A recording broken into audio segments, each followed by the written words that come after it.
Hello and welcome to Experts Corner. This is Maheen Jaffrey. Tonight we're going to be taking a look at the US and India Defense Pact for 10 years, and it aims to enhance the military cooperation, the regional stability, and also the stability of the Indo-Pacific region.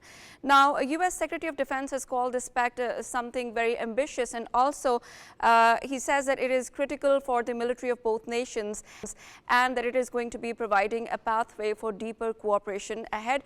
We're going to be taking a look at the details of this pact, what are the implications of this pact on the region and Pakistan as far as the security dynamics are concerned.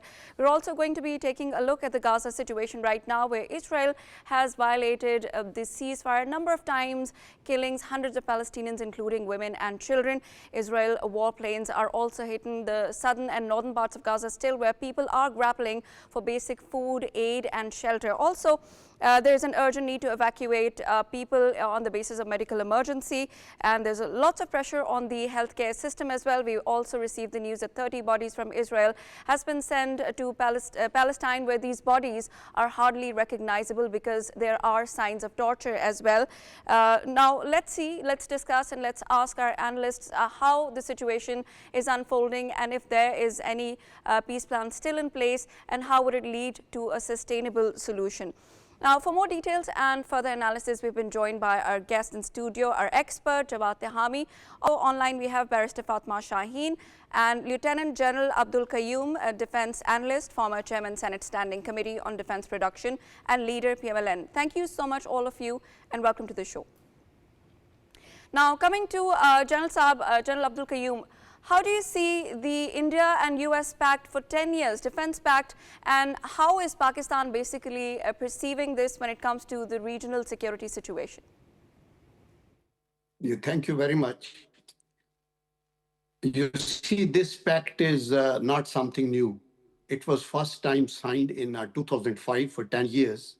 And the purpose was, again, joint military exercises and arms sale and defense coordination.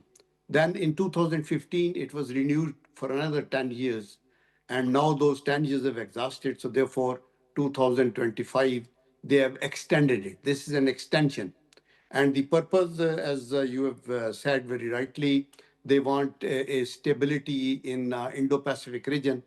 Basically, it was to prepare India to contain China. And that is why this cooperation was continuing. But we in Pakistan, we feel that India has the right to sign these such a sort of defense cooperation agreements with any country. But since we are living in South Asia and India is also there, and India has the hegemonistic designs, they have already proved that when they, in 1971, aggressed into East Pakistan, they had problems with the Maldives, also Sri Lanka, and now in the recent past, they, in fact, without declaration of war, crossed into our borders and violated our airspace and attacked Pakistan too. Therefore, any development in India and any cooperation by the superpowers in the defense realm really is a cause of concern for Pakistan, because India is not getting all this for the defense purposes. They have no threat. Actually, it is for the aggressive designs and for offensive. When you want to contain China, you are being aggressive. You just want to go out of your country and then make sure that Strait of Malacca is closed, and in the Indian Ocean you can stop them and so on. But therefore, we say that Pakistan must protest and must do its best, saying that the Indian designs are offensive and aggressive, and we have been bitten. We have fallen prey to those aggressive designs, and they have attacked Pakistan twice. And in addition, in even 1965 war, you have seen that they had two pincer attacks, one in Lahore and second on Sialkot, and they wanted to come and converge at the GT Road and break Pakistan. So therefore, a country which has such expansionist designs, I think the superpowers should think 10 times to give them some weapons. But since American was in competition with China, And of late, they have said that their number one issue is not counter-terrorism, but in fact, it is strategic resurgence of China and their competition with China. Therefore, they started arming India. And this is not the first pact, one that the defense agreement. In addition to that, in 2012, they had they had defense, technical, and trade initiative, DTTI. But again, there were many provisions on that. There was no action actually. And third was 2016. They had logistic exchange memorandum of agreement, which authorized Americans to use Indian bases, naval, air, and land bases for their logistic purposes, for their services, and for their supplies, etc. Again, that was a sort of an offensive thing, because so in South Asia we need peace and we want to live in peace with other countries. But because they want to prop up India for containment of China, that is why they have been doing all this. But of late, since India was defeated by Pakistan, and that has revealed to the outside world that it is a bogey, and they think that they are very strong militarily, I think that the facts are otherwise. And therefore, under these circumstances, I think it's a face saving for India when the pact has been renewed. But I don't think so that America will be investing too much into India now in the defense realm. In fact, they are now getting closer to China. There's a meeting planned between President Xi and President Trump. And I think they will look forward to bring peace in the world rather than this tension. But they just had a meeting regarding the tariffs and, trade war. And of course, this came out as a win-win situation for both these countries. But General Saab, your point well raised that Pakistan has concerns. How do you think, how significant are these timings when we had an open clash with India, when it is using Taliban as proxies right now in the region? We know that there's a power balance in South Asia, and Pakistan knows that it has to maintain that power balance. And Pakistan also knows that it has to, defend itself when it comes to the sovereignty. How significant do you see the timings are when it comes to the concerns of Pakistan? Since it is just a revival or extension of the already signed pact, which was already enforced for the last now about let's say about 20 years. So therefore, I don't think so it would create that concern that way. And secondly, the Americans of late, their statements, you have listened to the president and what they have been doing, but they want to remain in touch with India as a big country in South Asia. And therefore, I think, I don't think so that they're going to arm them, giving them latest F-15 or F-16 or F-35 and so on. I don't think so they will do that. But I think Pakistan has to do its own diplomatic efforts to ensure that South Asia is not armed, because India, again in South Asia, started arms race. They came up to the nuclear development and then the missiles and so on. And Pakistan had to really do all that, what they did, for the defense of their own country. We have no offensive designs, but the Indians have. And therefore, because there is no threat to Indian national security, they just want to have those weapons to really annex countries, and they declare it Akhand Bharat. They, like the Israelis, say that they will have a greater Israel. Similarly, expansionist designs. Akhand Bharat. So that mentality is there. So in that... General Qayyum, you have very comprehensively elaborated as to what exactly happened to be the hegemonistic designs of India, its expansionist approach as far as the region is concerned, the countries surrounding it feeling that very particular threat. Now, you've already mentioned a very important thing. This particular pact was reached back in 2005. Up till now, 2025. Now, this particular year happens to be a momentous year as far as Pakistan's decisive and a concrete victory against Indian aggression in the month of May is concerned. There was one thing that was worth noting in that particular face-off between Pakistan and India. that was beyond visual range technology, and in the space, the kind of air battle we had and won it because of that beyond visual range sort of technology. Keeping it in comparison, you already mentioned of how many treaties and pacts between India and the United States of America in that particular domain have been reached. But more specifically, back in 2020, back in October 2020, there was a pact between both of them reached, which was known as Basic Exchange and Cooperation Agreement on Geospatial Cooperation between the militaries of both the countries, comparing the two technologies. When India had got the access to that geospatial spectrum from the United States of America using its satellite technology, why couldn't it actually compete with Pakistan in the recent standoff in May? Yeah, they have actually. The fact is that they have not. They're not competing in that way to Pakistan. The American technology was competing with the technologies of China. And because China, Pakistan have the defense collaboration, we are the strategic partners. And in that context, we have joint ventures, JF-17 Thunder and Al-Khalid tank and so much. So therefore, this technology, and today I was listening to one of the think tanks from basically belonging to China. They were saying that we are much ahead as far as this cyber war is concerned, missile technology, hypersonic missiles, and so on. So India has failed. One is whether they have the capability matching the lethality of what the Chinese have. And second is that who was using it. The point is, were the Indian pilots and the Indian Air Force trained enough to really make use of all those technologies which were at their disposal? I don't think so. Because as far as Pakistan was concerned, there was a fine coordination and cooperation. Land forces, air forces, space, sea, submarines. These are 4, 5 different facets which you will have to coordinate, and then you can face the enemy. And I think Pakistan did it superbly.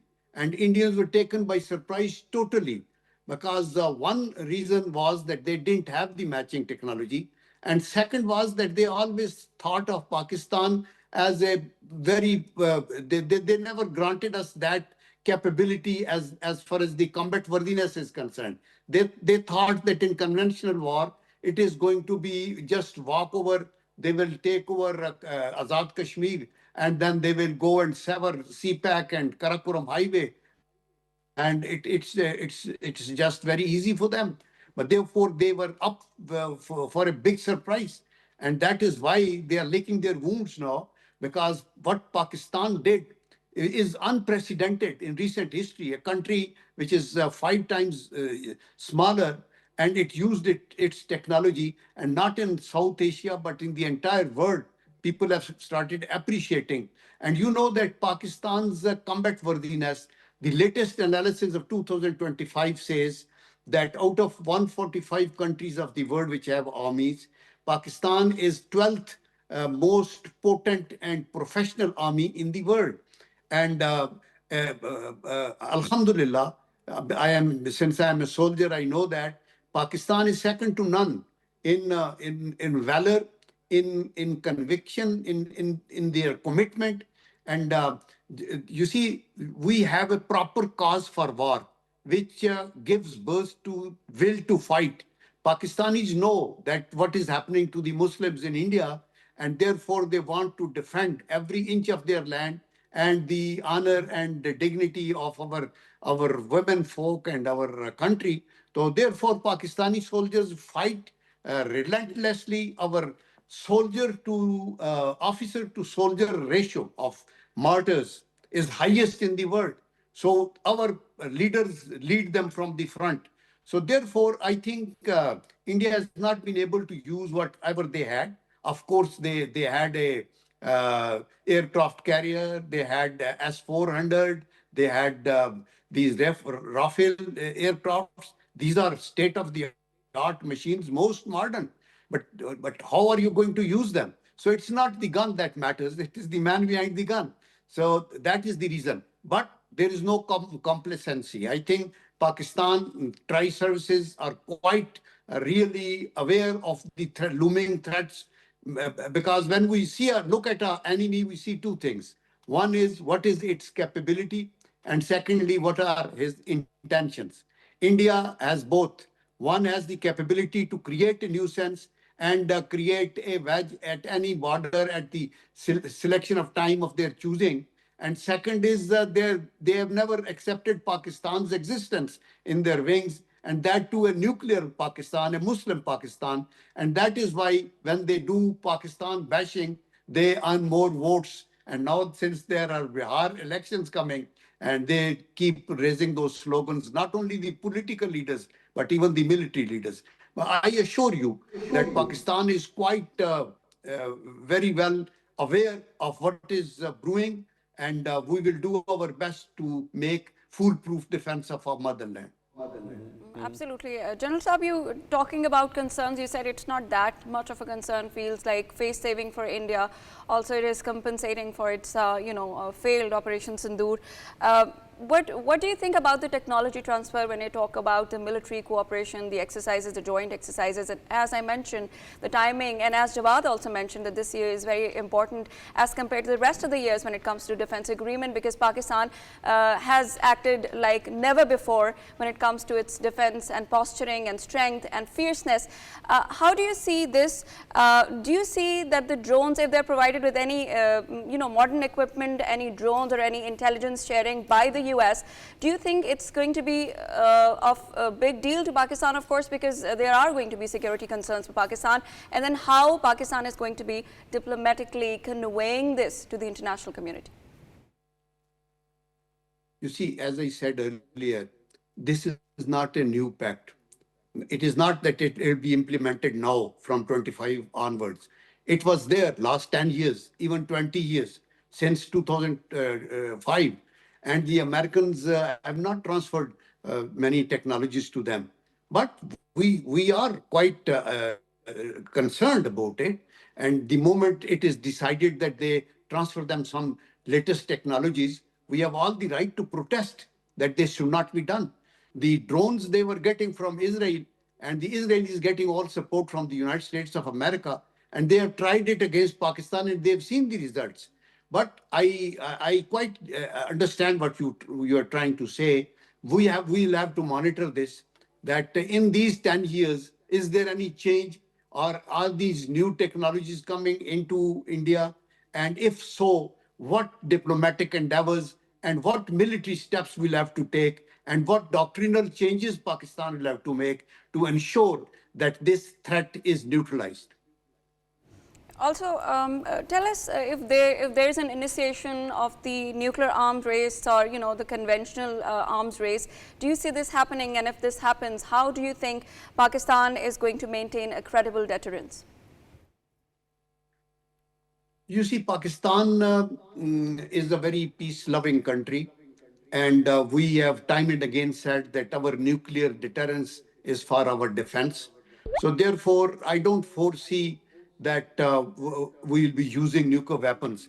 You see, you know that at the beginning of 20th century, when First World War took place, then they thought, the entire international community, they thought that they need to have some arrangement for peacekeeping and the conflict resolution, and League of Nations came into being. But then League of Nations failed and Second World War took place. In the Second World War, there was only one country which had nuclear capability, and that was United States of America. And they used that against Hiroshima and Nagasaki. Today, the about 11 to 13 countries have, some declared, some undeclared, nuclear. And therefore, that is why I would agree with the President Trump was saying that we are heading for third World War. And I hope and pray that we don't go that far. Because if that is initiated, because the flashpoints in the globe are there. One is, for example, South China Sea and Taiwan. Second is Palestine. Third was Ukraine. And fourth is Kashmir, between the two nuclear powers. So therefore, we hope and pray that we don't go to that extent. And we must go abide by the UN Charter and resolve our issues according to the laid down international law. what the Indians and the Israelis are not doing, because they are rogue countries and they couldn't care less of the international law. And such are the countries which can become really the initiator of the Third World War. And that will be disastrous. And I hope and pray that we don't go that far. Right, General Qayyum, I've understood quite in detail as to what your perspective regarding the whole situation as it is developing regarding this particular extension of the Defense Pact between the United States of America and India. There are 2 points that you've already mentioned, the capability and the intention. If you allow me, very respectfully, I'll add a third dimension to it as well, the reckless approach of Indian authorities, most particularly when we have seen that very so-called mistaken misfire of the BrahMos that landed in Pakistan's territory. And also we have seen that sale in the open market of uranium over there in India. If the technology, according to any sort of a pact, is transferred to a country which has been so reckless with its approach, with all the international protocols, don't you think it happens to be some sort of eye-opener for the countries, especially the United States of America, the president of which has repeated it over and over again that he was the one who facilitated a ceasefire between the two countries when they were heading towards a catastrophic nuclear war. Don't you think it happens to be the responsibility of such major powers to rethink and revisit their strategy before reaching out or extending any sort of a pact with India? Yes, I quite agree. And I can assure you that that must be happening, because with now Trump's very soft and very favorable attitude towards Pakistan, which is a very good thing for us, but I think he also knows, America also knows that our enemy in this region is India, and not that we are doing something or provoking them. It is because India cannot digest another country which is potent and strong, and they have real will to fight, and a nation which has ideology and devotion. So therefore, they understand that they will not be able, they should not be giving those technologies to a country which is not that responsible. So I think on that account, the diplomacy will have to come into play, and I can assure you that that will surely be done. A very quick question, General Saab, do you foresee this agreement evolving into a full-fledged military alliance in the future, similar to NATO, maybe, in your expert opinion? It depends on how China and United States relationships develop. If Trump thinks that, and President Xi also, they believe in peaceful coexistence. They don't do warmongering, and even if America also realizes that that will be disastrous, then I don't think so that they will have a defense agreement with them. But if they want to, this enmity there is escalation between China and United States of America, then in this region, to contain China, I think the American Indo coalition can come into existence. But I think it's a remote chance. Right. Your point well taken. Thank you so much, Lieutenant General Abdul Qayyum, Defense Analyst, former Chairman, Senate Standing Committee on Defense Production, leader, PML-N, for joining us and letting us know your view on this very important development that has happened between US-India. Turning over to you, Barrister Fatima Shaheen. How do you see this pact for 10 years, as we were told that this is a pattern? It happened a few years ago for 10 years, and now this is the third round. How do you see this between US and India? Thank you, Maheen, for that question. I would like to add a few things before I address your particular question. I think what is very important to talk about, and perhaps might not have been touched upon because I was listening very carefully to the conversation before, is the fact that this particular agreement, the 2025 one, is, appears to be different from the previous ones, because number one, it talks about there being a shift towards industrial co-production, and number two, it also talks about advanced technology partnership, so to speak. So if we are to talk about this, if I was to analyze this, I do feel the contours are perhaps more wide. Adding on to what the speaker before me said, and of course to address your question and something which Tehami sir also very rightly so pointed towards. Now we do. If I was to look at this from a legal perspective, practically getting this agreement through and then practically implementing it would also raise very legitimate questions of U.S. export laws, which in themselves also place restrictions on the US so as to transfer high level technology to any other country, that too if it feels that is against the national security of the country.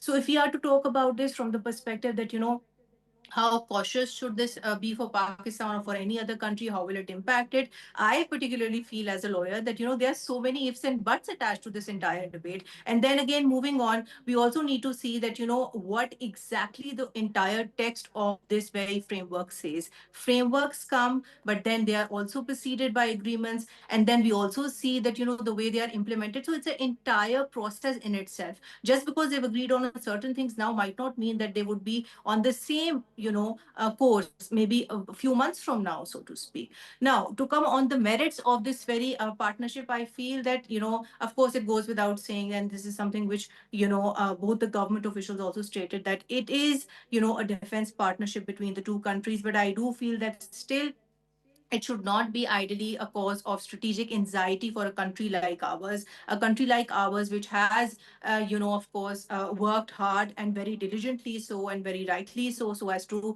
not only strengthen its defense by the recent signing with the Saudi Pact and all in place, but also keeping in mind the fact that we also have a very independent, constructive relationship with the United States of America. And that is something which President Trump has time and again very warmly and openly acknowledged as well, giving due appreciation to the military leadership and even otherwise. So if I was to look at this particularly from Pakistan's angle, I don't feel that it should be any cause of anxiety for Pakistan, because I do still feel that there are so many ifs and buts which need to be actually worked out before we are in that position to make that exact evaluation and analysis. But overall, yes, of course, there's no denying to the fact that yes, this defense pact aims to strengthen the defense of both the countries. But concerns perhaps for India might be that whereas it might get that chance to diverse its defense and perhaps strengthen it too using the US technologies, it would also perhaps have that limited leverage of US also influencing its policy that way too. So there's so many questions there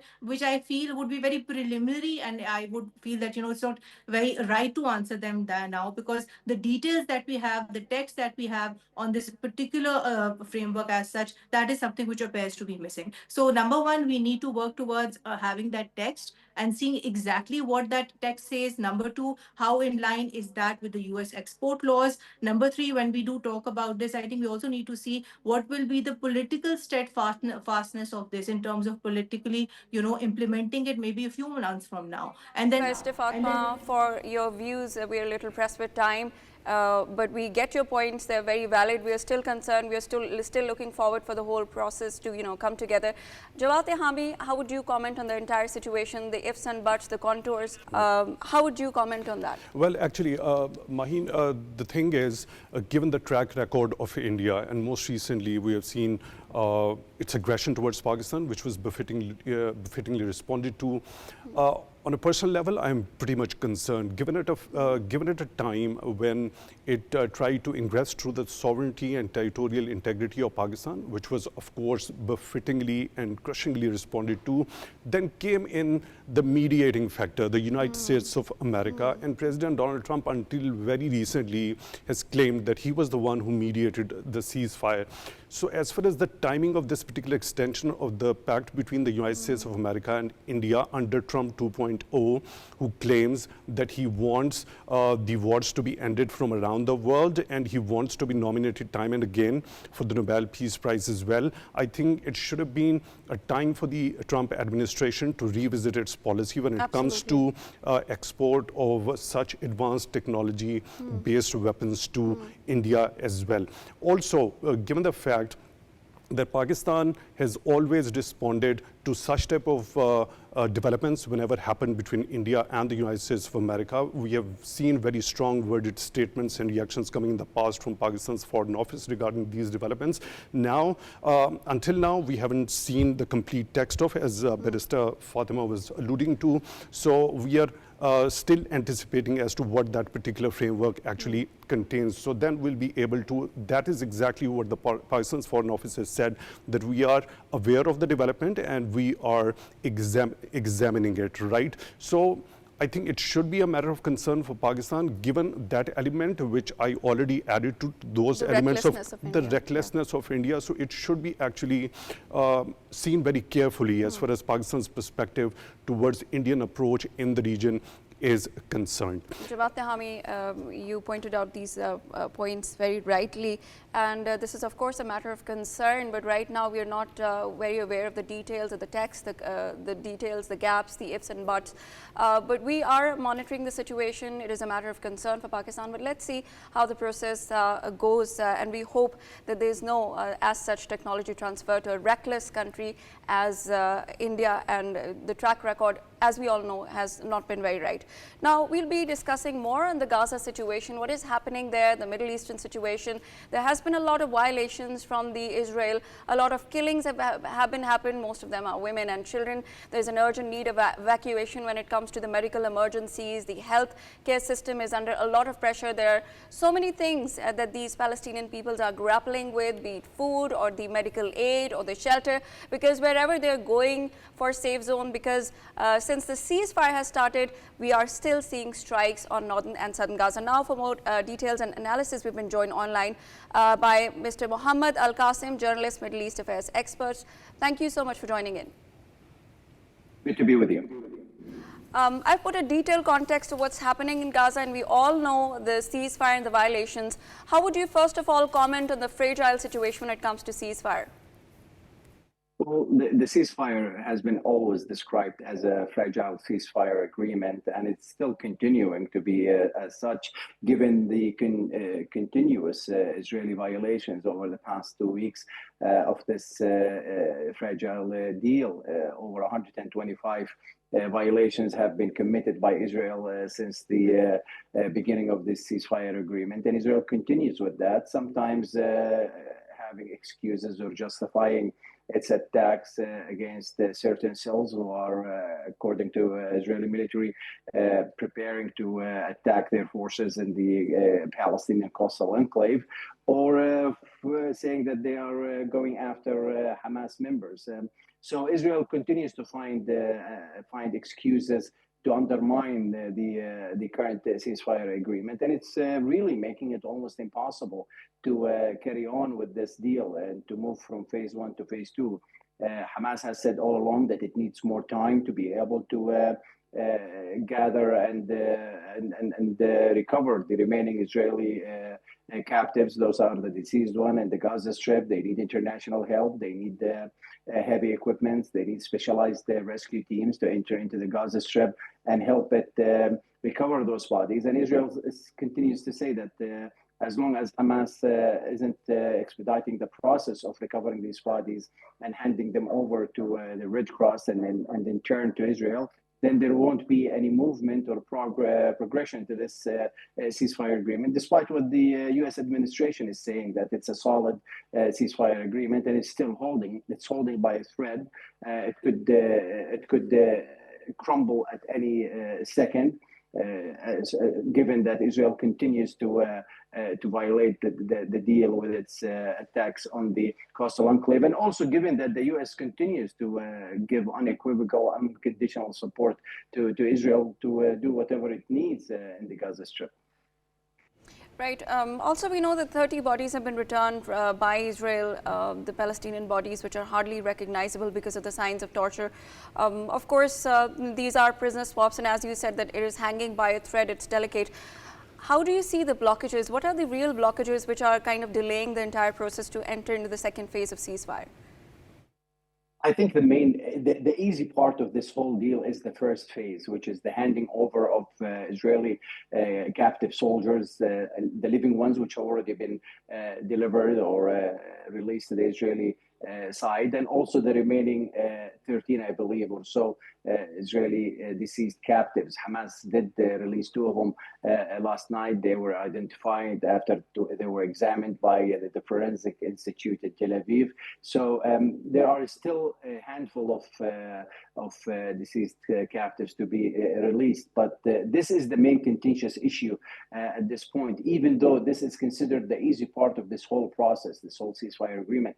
Once we move to the second phase, I believe that we will be facing a much more difficult phase, given that Israel is still demanding that Hamas gives up its arms, something that Hamas said all along, that it's a red line as long as Israel continues to occupy Palestinian territory. Also, Israel continue to demand that the Palestinian Authority plays no role whatsoever in the governing of the Gaza Strip. And also Israel refuses at this point to relinquish security control, or in another word, occupation of the Gaza Strip. There is no hard date given for when the Israeli forces would withdraw from the Gaza Strip. All these are among also what role would the United Nations and its agencies would play. We've heard from the U.S. Secretary of State Marco Rubio and also the Israeli side, given that the U.S.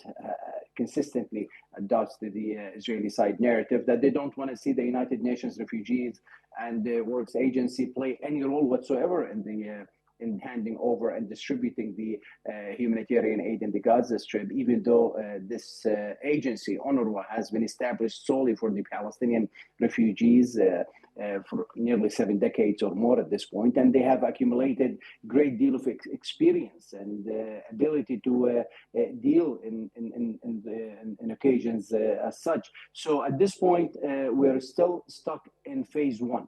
We haven't really moved to the second phase.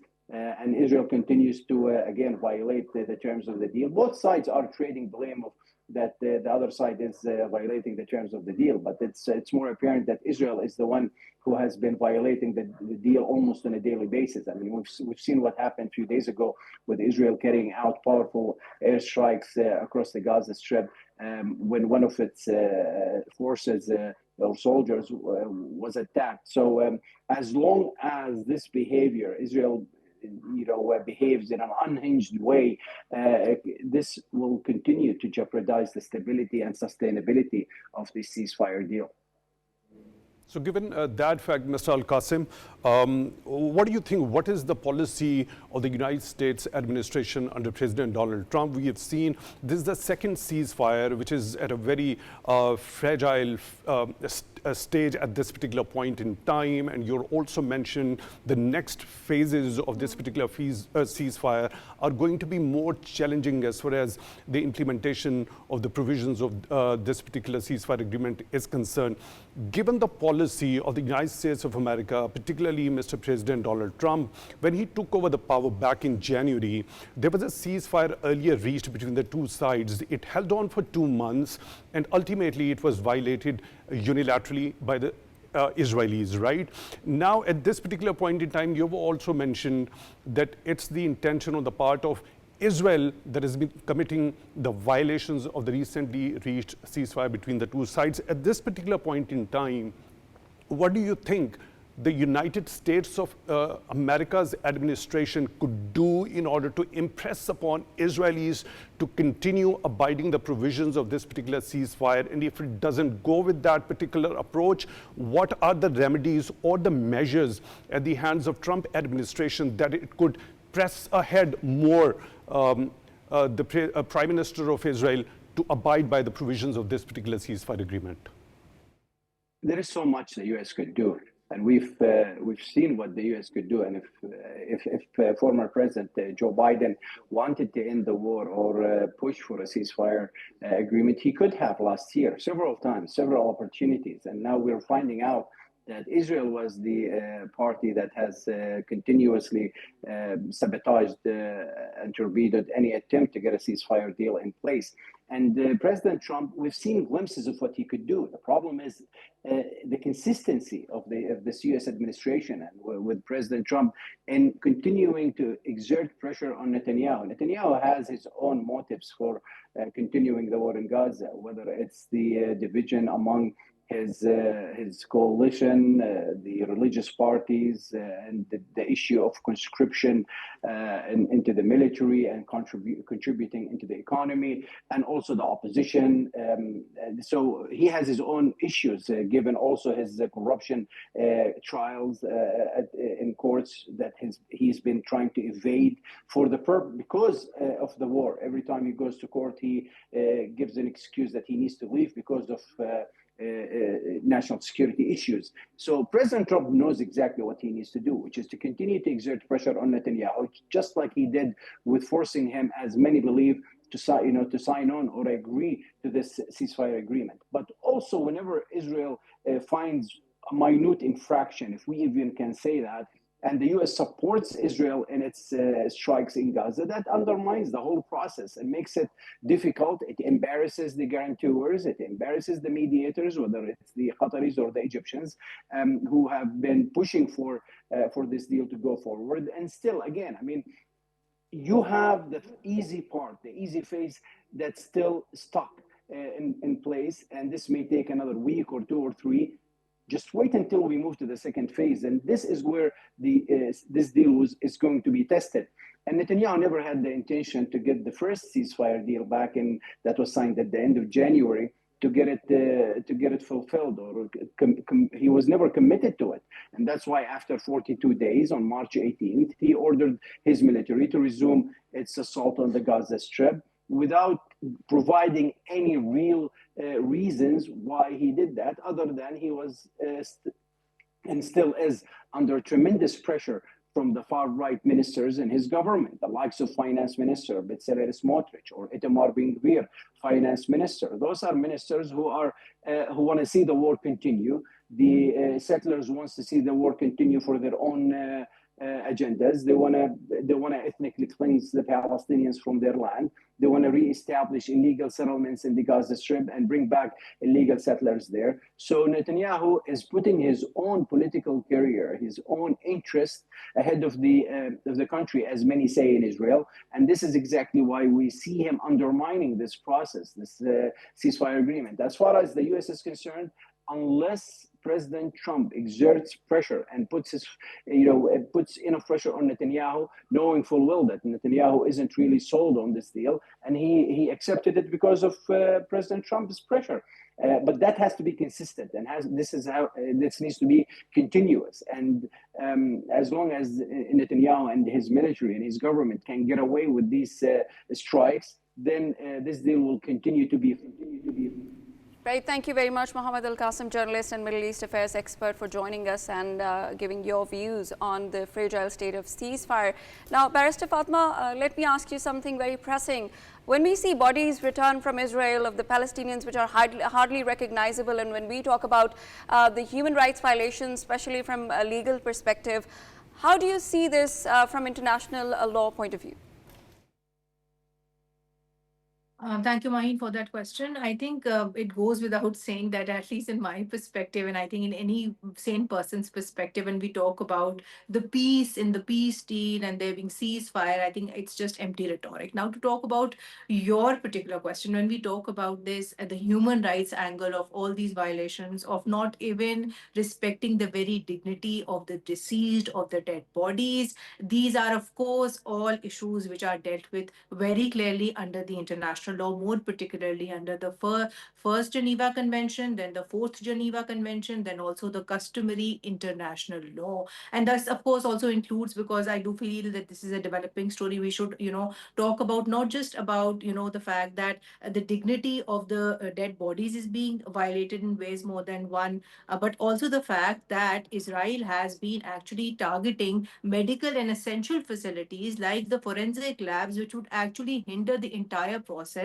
of identification of these dead bodies too. So this in itself is also, additionally and very important perspective that we do need to see, that the way the human rights violations are being there, and in ways more than what, not directly relating to the dead bodies itself, but also facilities which might actually hinder their identification too. Now, as a human rights activist, I think what is very important to talk about in this regard is the fact that and adding on to what the previous speaker said, we do know that arrest warrants have been issued against Netanyahu, but of course, unfortunately, because of political defiance and otherwise, they haven't been put into practical effect. Now, we do also understand that the ICJ time and again has ruled against the war crimes and the genocide which is being committed in Israel, but then again, that is something which is very conveniently being flouted. Adding on to the previous speaker's point, the only thing that I would want to say is that at the end, regardless of the fact that, you are pursuing international legal redressal mechanisms here, what we do need to understand is that not only the US, but each and every country which has, even been trading for that matter, which has been having military partnerships, that too, since this entire genocide started, is indirectly and implicitly contributing to this very genocide. And that is exactly what a very recent UN report actually said, that, when we talk about the Gaza genocide, it is not an isolated crime. It is a collective crime. And it went on to even... Thank you very much, Barrister Fatima Shaheen, for letting us know your views as far as the legal opinion is concerned and what international law says. Jawad Tehami, how would you comment on the entire discussion that we're having on the Gaza situation? Well, actually, there is a clear asymmetry, not only in the warfare as Israel or the Western powers had been describing it, Israel's war with Hamas. It was actually Israel's war against innocent people in Gaza. So the kind of the military prowess it has got, the kind of weaponry it has been supplied with, the kind of aid it has been getting from the major powers, most particularly by the United States of America. And that asymmetry is also witnessed in terms of the prisoners that they detain in their prisons of the Palestinian origin, and the kind of hostages the Hamas Palestinian group actually give them back.